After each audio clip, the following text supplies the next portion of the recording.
Olá, eu sou a Mariana Bortoletti, você está no Papo de Autor e hoje a gente vai conversar sobre Um Cântico para Leibovitz.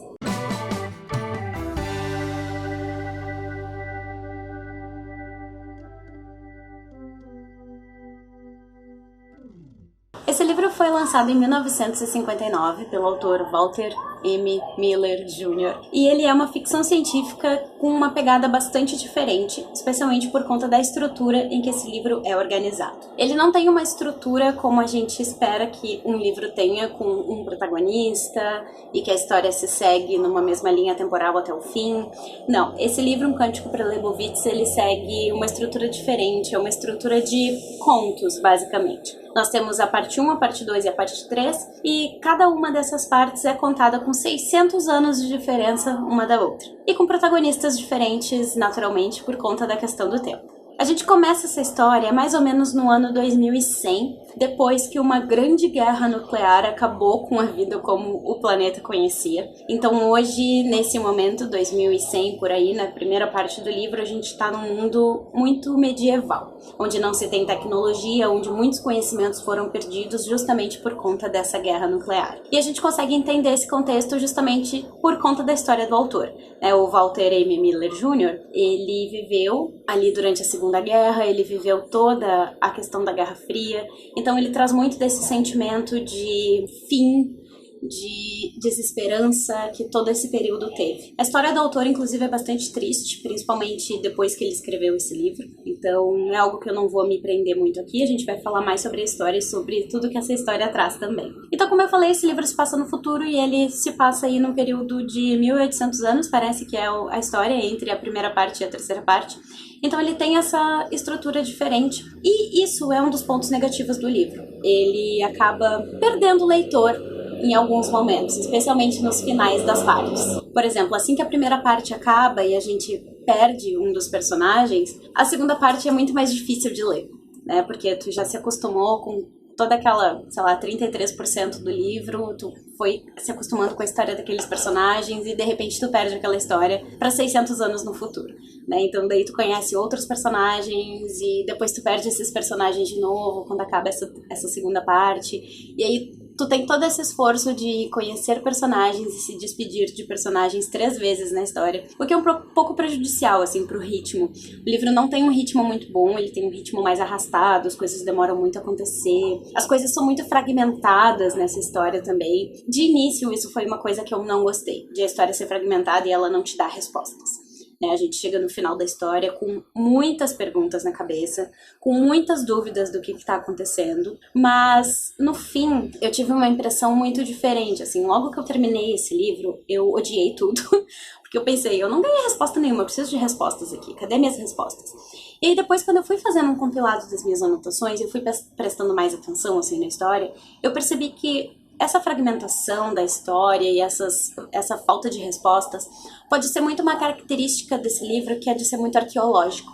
Uma das primeiras cenas que a gente tem no livro é um dos personagens descobrindo um bunker que foi usado durante o período de guerra. Então, isso 500, 600 anos depois da guerra. Então ele entra nesse bunker e ele começa a analisar tudo dentro do bunker com um olhar muito arqueológico. É a mesma coisa que a gente encontrar um lugar que está abandonado há 600 anos. A gente vai ter um olhar diferente, vai ter um olhar fragmentado sobre aquele lugar.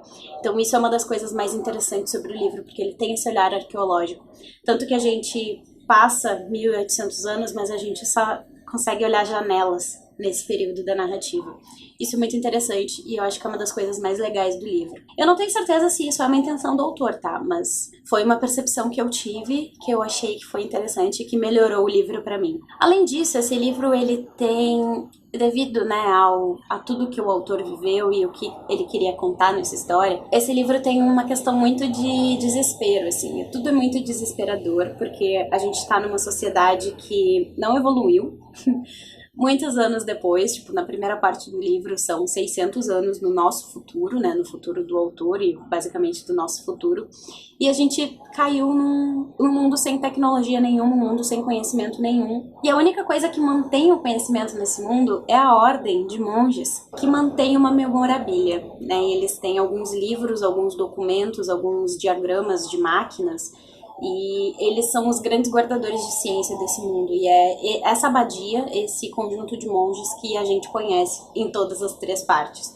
E a gente vai observando, conforme o tempo vai passando, que o conhecimento vai sendo redescoberto. E todo esse livro ele traz muitos questionamentos, assim. Eu acho que esse livro ele tem esse problema de ter uma estrutura muito diferente e ao mesmo tempo não é só o problema da estrutura, é o problema de a história em si, porque a gente tem 2 ambientes num livro, né, normalmente. A gente tem um ambiente interno do livro, a história que acontece no livro, e a gente tem um ambiente externo que são as coisas que a gente pensa e conclui a partir das informações e das reflexões que o livro trouxe pra gente, né. E eu acho que esse livro aqui, Um Cântico para Leibovitz, tem esse problema de ter uma história interna fraca, um ambiente interno muito fraco, e um ambiente externo muito forte. Então ele tem 2 forças ali brigando. Porque se a gente for analisar só a história, não é uma história boa. Ela é fragmentada, ela não é interessante, a gente não fica com vontade de ler mais. Porém, o ambiente externo dela, todas as reflexões que esse livro traz,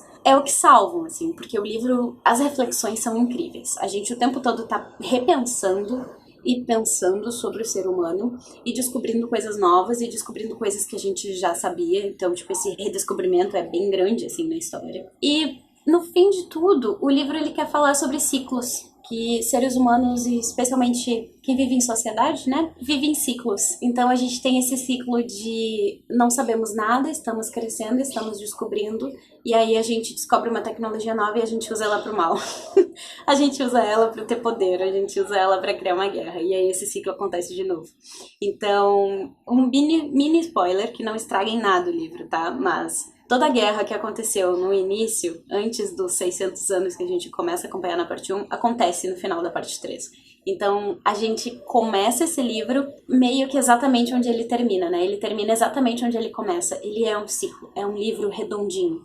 E isso é incrível, porque a sociedade é assim, né? Nós vivemos de ciclos. Não só a nossa vida é um ciclo, como as coisas que a gente faz enquanto sociedade são ciclos também, né? Nossas questões de guerra, assim, são muitos ciclos. E isso era uma intenção do autor, de trazer esse questionamento pra gente, de que nós vivemos em ciclos, a gente tem que fazer alguma coisa pra quebrar a roda. Senão essa roda vai continuar girando e as coisas vão acontecendo do mesmo jeito. Esse livro também tem um lado religioso muito forte, principalmente porque a gente tá tratando de monges, né, dentro de uma abadia. Então a questão da fé é muito importante pra eles. E é muito importante para a narrativa do livro, para os acontecimentos do livro também, porque fragmentos do passado, assim, eles tomam muito mais um ar de relíquia religiosa nessa história.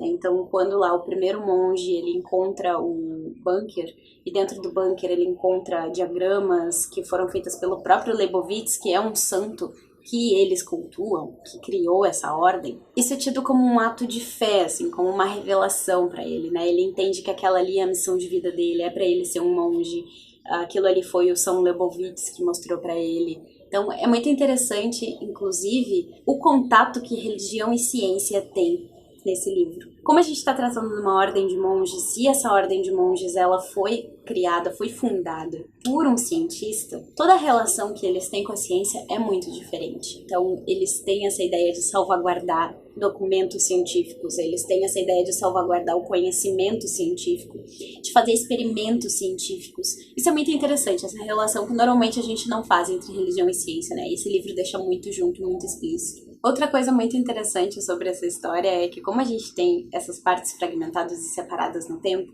fica um pouco difícil da gente identificar a linha que une todas elas, né? Porque depois que a gente termina de ler a primeira parte, a gente vai ler a segunda, e 600 anos no futuro, assim, a gente vê menções sobre personagens da primeira parte. Isso é tipo um easter egg que a gente pega, assim, é muito, muito curioso ver isso. Mas a linha que une todas essas partes, eu acredito que seja ter o protagonismo de coisas e não de pessoas, né? A gente está sempre no mesmo cenário, a gente está sempre dentro dessa abadia, e a gente sempre tem um personagem principal que é a memorabilia, né? Que é essa coleção de documentos e livros antigos contendo ciências e diagramas e maneiras de se fazer tecnologia, que é salvaguardado por esses monges. Então a gente tem uma coisa, né, uma coleção como protagonista, e a gente tem esse cenário que é a abadia como onde tudo acontece, né? A gente nunca vai para mais longe do que essa abadia.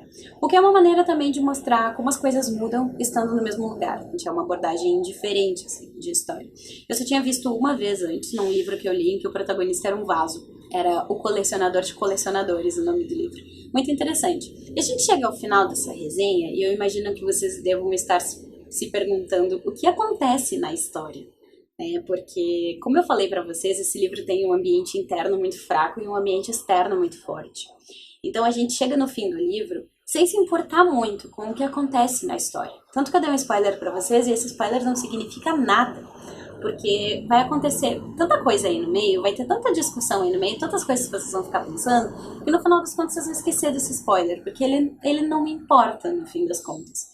Porque a história interna, o ambiente interno, ele não é tão importante quanto o ambiente externo. Isso é algo que pode prejudicar um pouco a leitura. Isso porque esse livro vai exigir que o leitor vá além da leitura. Vai exigir que a gente pesquise, que a gente pense. Não vai ser um livro apenas para ser entretenimento. Vocês não vão terminar de ler esse livro e pensar, beleza. Não, ele vai ser um livro que vocês vão parar e vocês vão precisar pensar. Porque o autor, quando ele escreveu, ele tinha essa intenção. Não era a intenção de ser um entretenimento, era a intenção de fazer pensar. Então, é bom que vocês cheguem para esse livro, se vocês estiverem com a intenção de ler, com um olhar diferente. Existem muitas outras questões que a gente poderia falar sobre esse livro, mas aí eu ia ficar aqui 200 anos explicando para vocês, e eu acho que não é essa a intenção é só eu dar um parecer do que eu achei. Ele é um livro que eu recomendo bastante, eu achei esse livro muito bom, ele foi uma surpresa para mim, eu não esperava que ele fosse me despertar tanto quanto ele me despertou, mas eu acho que ele é uma leitura muito válida, especialmente nesses tempos que a gente está vivendo, em que a gente está muito mais introspectivo, né, que a gente está muito mais olhando pra gente e pro funcionamento social. Então, eu acho que é uma leitura muito interessante que vai acrescentar bastante para vocês. Espero que vocês tenham gostado desse vídeo. Não deixem de curtir, compartilhar esse vídeo, se inscrever no canal, porque a gente está sempre trazendo resenhas e conteúdos muito legais aqui. E a gente se vê numa próxima. Tchau!